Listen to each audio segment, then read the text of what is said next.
Say, why are you helping a non-Singaporean? If you're a low-income family, then you lose out because that's not meritocracy. How can the working poor get out of poverty? Because the word advocacy is a kind of a dirty word in Singapore. Being young and bleeding heart, I when protesting on the streets, there are a lot of social issues on the ground and you can do something about it, right? I think you have to go in with your eyes open. Our dream really is to see a thriving Singapore, right? To see a strong Singapore community where anybody can help each other. Today we have with us Tan En, a passionate social impact advocate who is currently the General Manager of Ray of Hope, a crowdfunding charity that utilises technology to provide assistance to its beneficiaries. Ray of Hope has a mission to build and inspire a community to give hope to those who have fallen through the cracks. With his passion and experience in the advocacy and social sector, Tan En chats with us about pressing social issues faced by the disadvantaged in Singapore, how Ray of Hope comes in to support them, and Tan En's personal sharing about finding his purpose in the advocacy and social sector. Really happy to have you and finally, have a chat with you on how Ray of Hope is actually running its show for the last 10 years, am I right? Yeah, we are 10 years old this year. Mm-hmm. It's been an interesting journey. I think when our founder Danny, when he started Ray of Hope 10 years ago, there really wasn't such a thing called crowdfunding. Yes. But so he saw an article in the newspaper, and this was the Kallang slashings. I don't know whether you remember. Okay. So there were a few, there was, I think, a Malaysian gang who were robbing people. And there was this particular migrant worker who got slashed. Okay. So he read the papers and he thought, there must be a way for me to help him. But he couldn't connect with him. So he wrote to the newspaper. And then Straits Times said, sorry, we cannot divulge any context to you, which makes sense. And Straits Times don't collect money.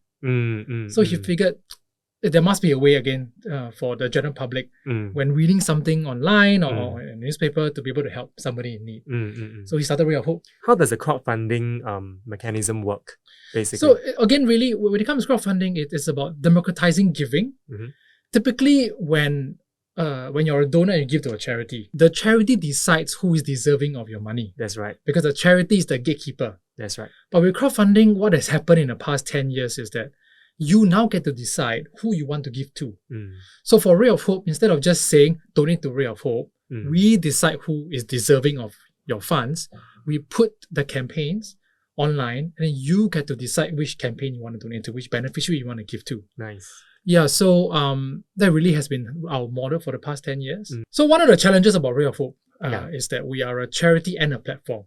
We are great because we have a platform where we can list campaigns. We're also a charity where we find beneficiaries.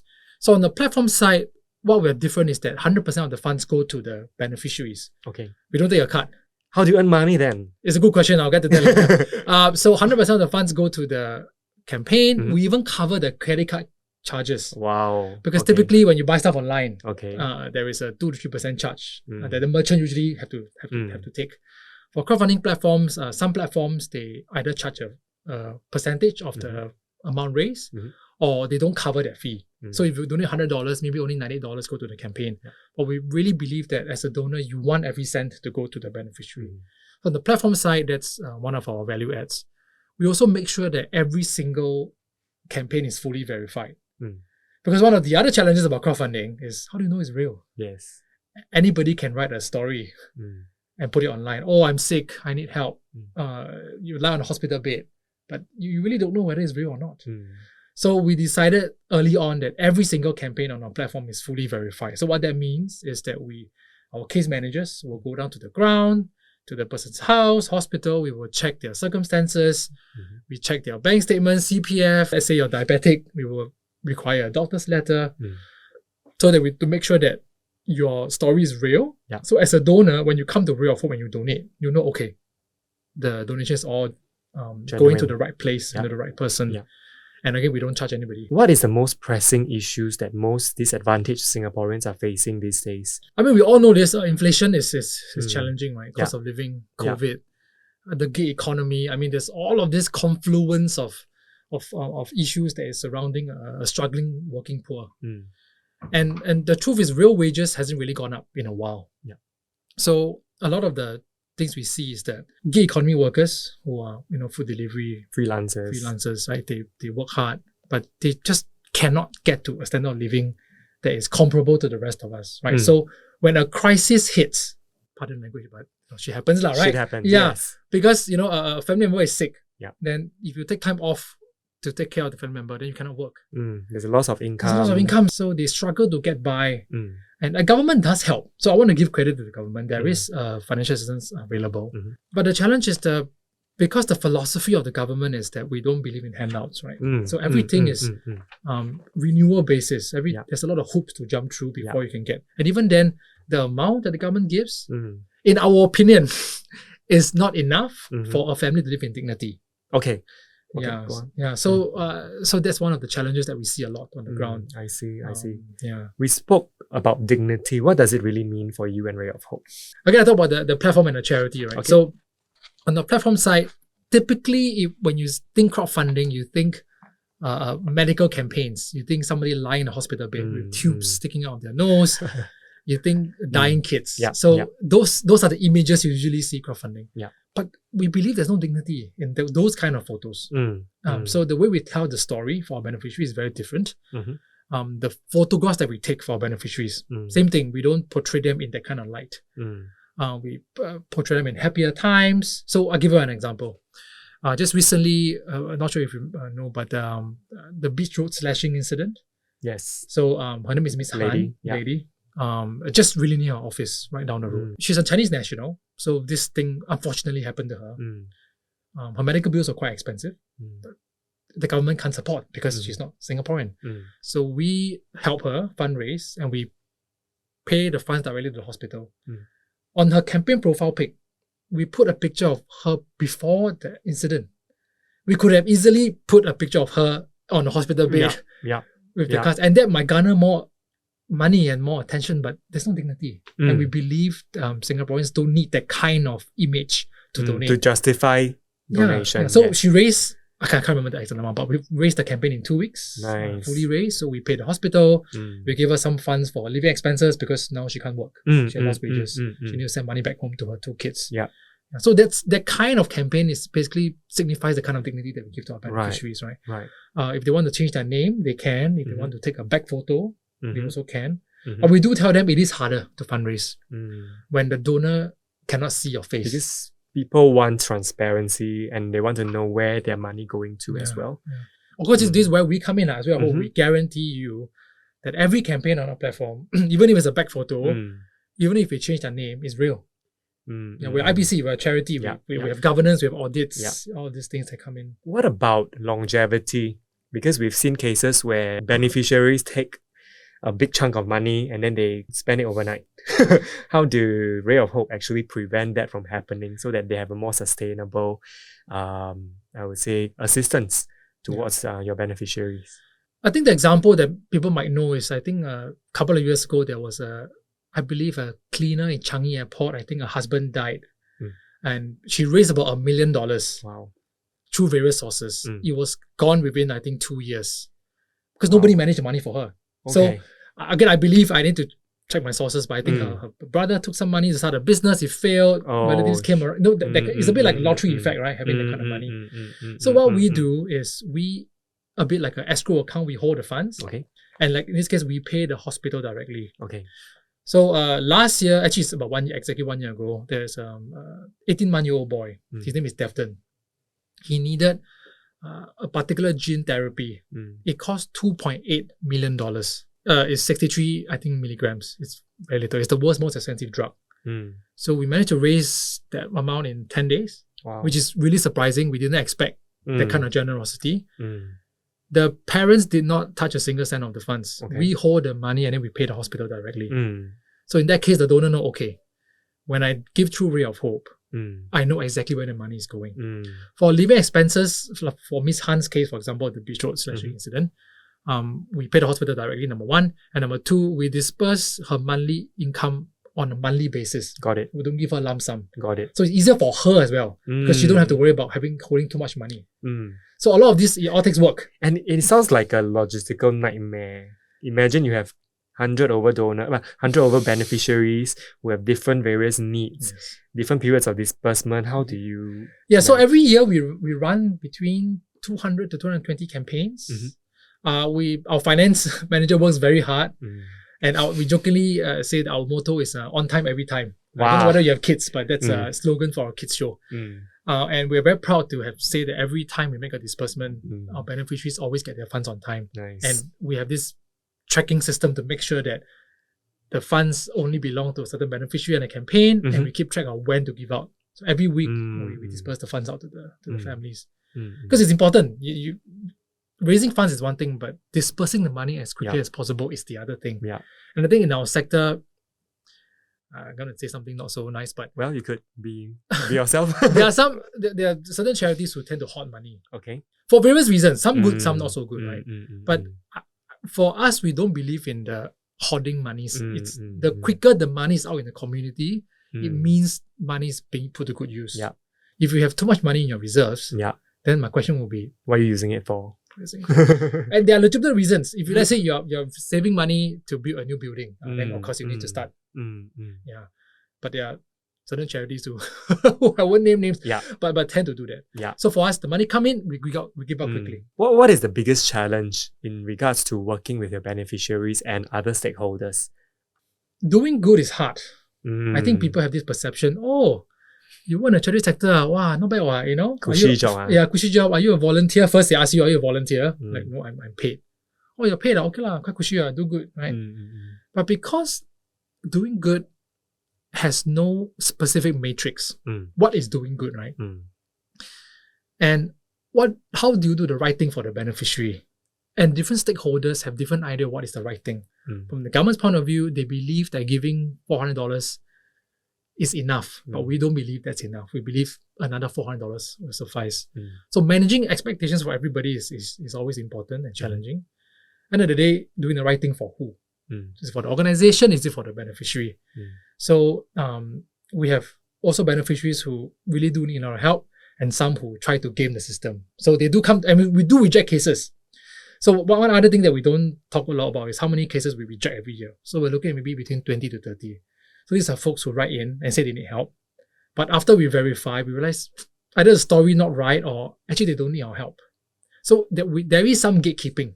Because crowdfunding in its purest form there's no gatekeeper. Anybody put their story online, the donor decide, okay, I will give. But we make sure we do some gatekeeping. So as a donor, when you go to our platform and you donate, you know, okay, I know the money is going to the right person for the right need. So those are some of the key challenges. Has the pandemic, accelerated these challenges? Yes, for us, as with most tech platforms, our growth has accelerated because of COVID, right? People are forced to donate online. So pre-COVID in 2019, we were raising about $500,000 a year. In 2020, we raised about $4 million. And then last year, about $4.5 million. Would you say that it's because of the awareness of your platform, or that Singaporeans are generally more inclined to doing good during that period of time? I think COVID, it's wartime, right? In a sense, people want to be generous. And for us, I think during COVID, we pivoted quite a fair bit. Before COVID, we only focused on fundraising for individual families. But during COVID, what we noticed on the ground was there were a lot of folks who want to do good. But they don't want to handle money. Because if let's say you and your friends, okay, I want to buy a care package and give to the cleaners in my neighborhood, what will you do? You ask your friends, hey, just send money to me. I will take the money, I'll go and buy, I'll keep the receipt, then I will show you the receipt to prove that I bought the thing.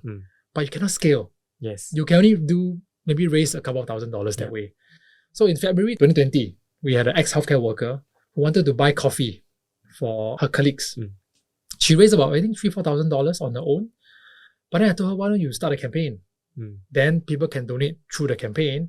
We can pay Coffee Bean directly. So you don't need to handle money. She was like, wow, okay, good. Because to keep track of the funds coming into her own bank account, having accountability to make sure every cent is spent for the workers is very stressful. So she raised about $25,000. Fantastic. Yeah, and then we managed to feed all the healthcare workers, I think from one hospital to I think 3 hospitals. So in a sense, you do not just liaise directly with the beneficiaries, but also work with ground-up initiatives as a platform to disperse funds. Yeah, so that's what we saw during COVID. And then we started to see a lot of these ground-up groups to say, can we start campaigns? I say, can. But of course, we have to verify because the challenge with ground-up groups is that they're not registered. So the risk is on us, taking on the campaign. What if you waste the funds and you don't do what you say? Correct. So we have to check receipts. Yeah. If you have an event, show us pictures of you distributing the goods. So we had two really big ground-up groups that started with us. This is CMSC. CMSC is a COVID Migrant Support Coalition. Okay. So it's a group of migrant worker organizations who really stepped in during those few months to support the dorms. So I think they raised about $1 million. So that really is my 25% of our donation. So because they didn't have a finance department, so we in a way became their finance department. So they're on the ground doing the work. We told them, don't worry, you focus on going to the dorms, reaching out to the migrant workers. You let us handle the money.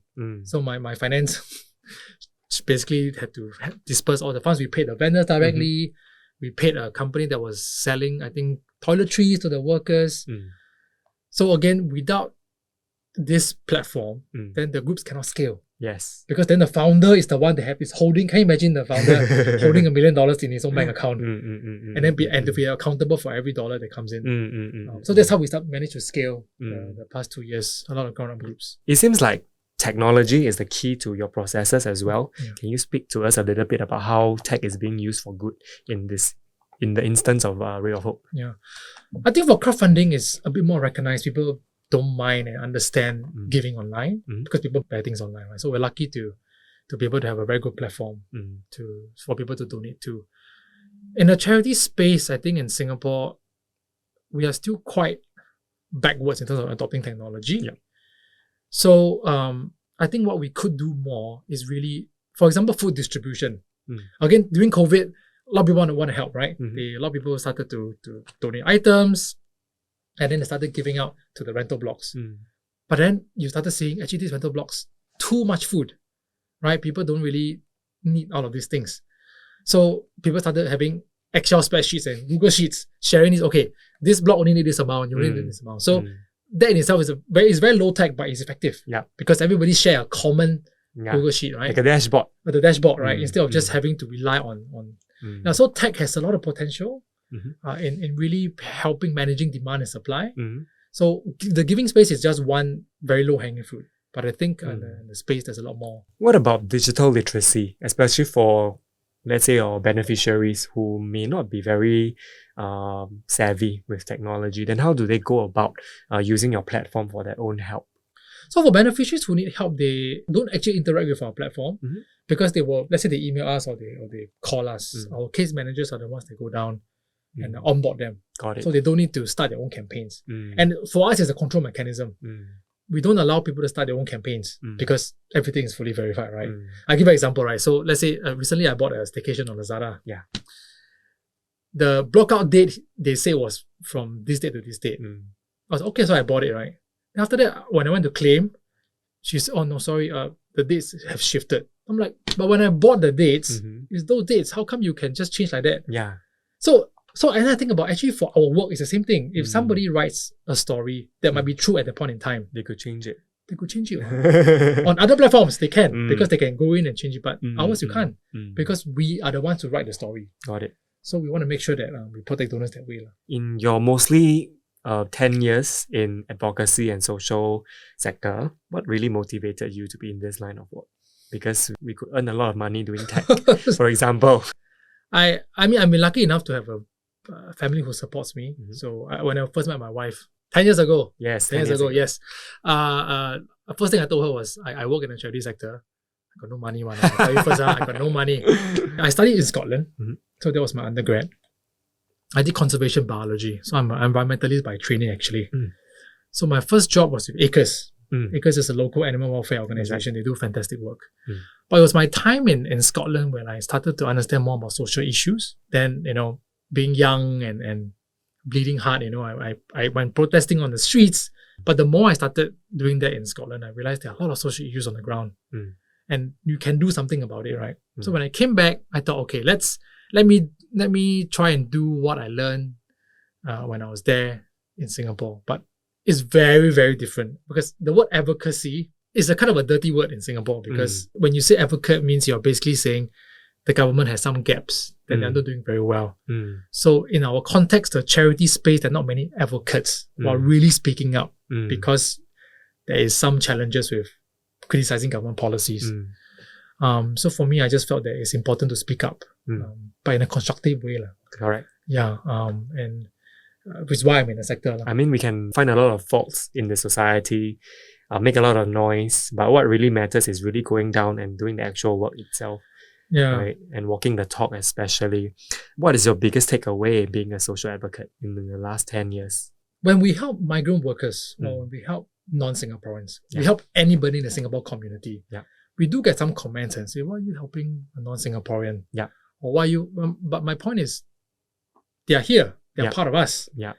And then my rebuttal will be, are you helping the cleaner on the street? Why are you asking me to help the cleaner on the street, right? So really, anybody can play your part, right? Whether it's donating, volunteering your time. And I think there's really a lot to be done in the sector.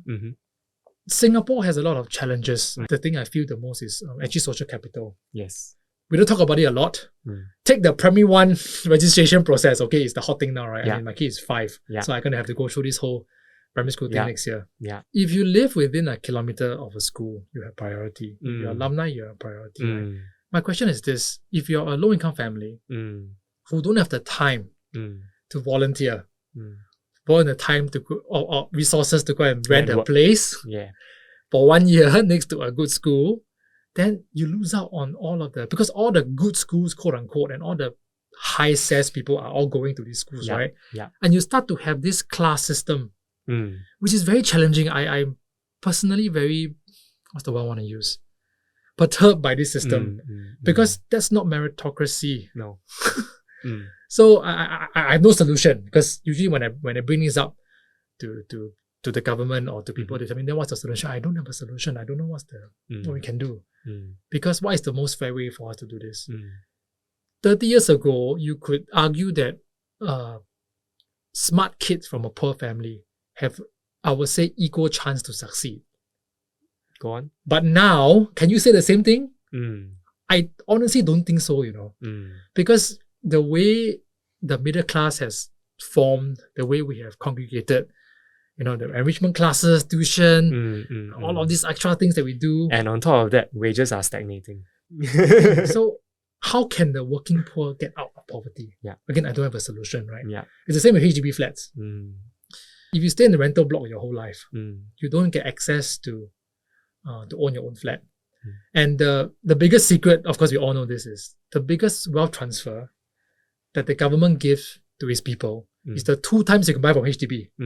Because when you buy from HDB, you get a subsidy, right? You buy cheap, then you can sell. Correct. So for those who live in rental blocks, if you don't get on the property market, you don't get to pass wealth down to your kids. Whereas all of us, the typical buy 4-room flat, then you sell, condo. Buy EC, you sell, buy condo. So you get to make quite a bit of money, from the upgrades. From the upgrades. Because you 4-room to EC to condo.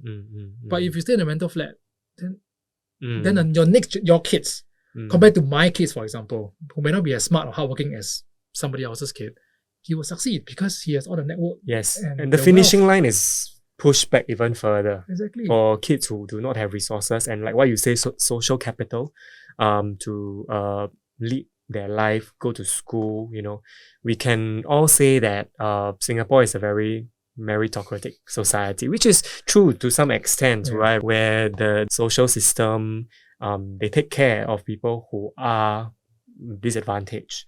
But most of the time, we don't really investigate how certain lack of social capital or resources may impede a child's success rate in the future.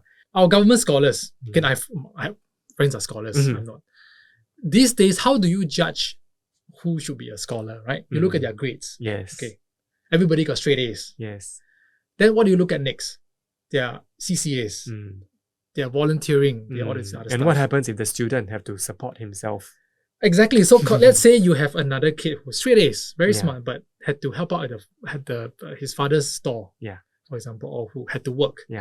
Then on paper, the person who has violin and piano and stuff has a H, right? then you become a scholar. So again, my challenge is the social capital that we are now very entrenched. You talk about finish line, right? So a good analogy is a relay race. Yeah. Our parent generation, the post-war baby boomers, right? Yeah. Back in the day, if you go to university, you're like, wow, because only top 5% go to university, right? Everybody started off fairly equal, right? And then people started running faster than others. You can argue, yeah, they run faster, they deserve to be ahead. Some run slower. The sense I get working in this space is that it's harder and harder for that kind of stories to happen because opportunity is limited. Because again, social capital. Because my kid, if he needs a job, I have friends. Can introduce. Yeah. You know, he might not be as smart as the next kid, but you know, opportunities. So as the middle class continue to get bigger, which is a great thing. Any stable nation need a solid middle class, right? But I'm very worried about those who leave behind. And the gap will just be bigger and bigger. Only get bigger. So how? I don't know. Right. I wish I had a... Knowing that this is a challenge that is really hard to solve, what advice would you give for aspiring social workers or advocates who want to go into the area of social work? Because based on what you say, it's very easy to get jaded. I think you have to go in with your eyes open. I mean, I'm not social work trained, right? Environmentalist by training. Don't get too jaded too quickly. You learn to speak up. Again, easy for me to say because Ray of Hope, we don't get government grants. Not yet. Hope to get some. If you're a charity who gets government grants and you see something on the ground that really needs changing and the policy decision is a result of a policy decision, can you speak up? I don't know. I think you can, but I think be a bit brave and know that you can make a difference. Singapore is a very unique place. And I really believe that if any country can do it, it will be us in terms of pulling our low-income families out of poverty. Our policies, there are reasons behind it. Okay. Understand them. There are reasons, there are certain things that we do, but speak up nonetheless because we really need to keep up the momentum. Migrant workers is the other thing that I always talk about as well because back in the day before COVID, people know about migrant workers, but migrant workers. But now we understand a bit more about the issues, the dormitory conditions, but we need to continue speaking up because if not, you'll end up just But this is for the minority who is speaking up for the migrant workers, right? What about the majority of Singaporeans? Like, to what extent should they be responsible for social integration of these migrant workers, in your opinion? It's a challenging question because on one hand, we have dormitories who are far flung away from any HDB block because of the not in my backyard syndrome, right? Yes, if it's not there, it's not existing. But on the other hand, what is the right thing to do, right? When you see your cleaner, who might be Bangladeshi, for example, just say hi lah. Or just nod and acknowledge their existence. I once had an intern who interviewed a migrant worker who is a cleaner. Very paiseh, I tell you. She asked the migrant worker, what is one thing you would say to Singaporeans? You know what he said? Singaporeans don't know how to throw rubbish properly. Because he see this day after day, right? Either we're not bagging our rubbish enough, or people are just throwing things on the floor. We are a first world country, for him to say that, it's so it is challenging. I think it takes both hands to clap. We need to be more open. But I understand it takes time to change. Right? Yeah. And there's more conversations around that moving forward. Any dreams and hopes for Ray of Hope in the near future? I mean, we're at the 10-year mark. Our dream really is to see a thriving Singapore community, right? To see a strong Singapore community where anybody can help each other. So we want to grow the platform to help more people, want to grow the charity so we can have more case managers to interview more beneficiaries. Charities exist because there are gaps on the ground. In the ideal state of the world, right, there should not be any charities because it means there is problems to be filled. So, I mean, we always say we want to work ourselves out of a job. But I think the truth is there will always be folks who fall through the crack. I mean, right? Government policies can only do so much. We want to be able to see communities coming together, grown-up groups, donors, volunteers, coming together to help those who really cannot help themselves. That's fantastic. Yeah, because I think the especially pre-pandemic, the idea of doing good for a lot of people is just donating, or maybe volunteer 1-2 days of their year in corporates donation and volunteering, for example. But these days, there's a lot of ground-up initiative aided by social media. So that is really a very heartening thing to see in society these days. Yeah, do your own thing, join something else, spend your time fruitfully. I think that's really all you need to do. Everybody just to play their part, Yeah. And do you consider yourself having found your calling or your purpose? I think that when the day comes, then I can retire. But I don't know. I think it's I love the space because I love to solve problems. I think for me, again, I'm lucky enough to have a family who supports me. I can do what I do. What I really want to be able to say to my son, I have 2 sons, is I left a better place for them. Right, and nice. that's really all you can do. Yeah. Right. In a small way, in Singapore context, I want people to treat migrant workers better. I want people to be able to give back to society, to help those who fall through the cracks. Because it's a small place. Yeah. Where else can we go? Yeah. We got to help each other. Yeah. In Singapore, I think that's really the fantastic. Yeah. Okay, I think the last question is, how can people support Ray of Hope, or in what capacities can they do that for you? I mean the best thing you can do, of course, is to go to our platform and find a campaign you like. The URL is over here. Find a beneficiary that resonates with you and donate to him or her or ground-up group. Because 100% of the funds go to the campaigns. We don't take a cut at all. Of course, being a 10th anniversary, I could also have to plug Ray of Hope, because the challenge is, if we don't exist, people always ask me, right, what is your impact? Yep. And for me, it's not rocket science. If Ray of Hope were to disappear today, what will happen to my current beneficiaries and my future beneficiaries? And the answer is a lot, because this group of beneficiaries who we're helping, they are not helped by anybody else. What I mean by that is, it's not financial assistance. They are helped by other organizations who provide different counseling. The Family Service Center come with all this support, but helping them with financial assistance, we're the only ones who do what we do. You are literally giving bread and butter. Exactly. To the families. So then the challenge is, if 100% go to the beneficiary, then how do we survive, right? There's 9 of us in the team. We are growing. So it's our 10th anniversary. So if you can donate to us, that'll be great. Fantastic.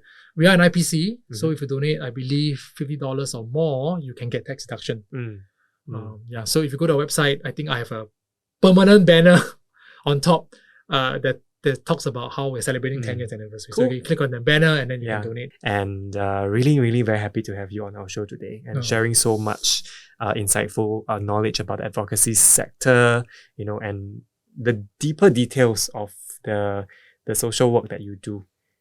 I really, really believe that the more you know, the better, because at the end of the day, you need the electorate to understand issues before the government can move.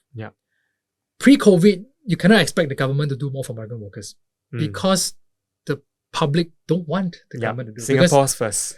Yes, but now you can now the fact that the government is coming out with regional healthcare centers for migrant workers, that's a result of the pandemic. Because they know, okay, I have a mandate now. Singaporeans care more about workers, and now I can act. So I really believe that, if you're passionate about a particular cause, spread the word and tell as many people as you can.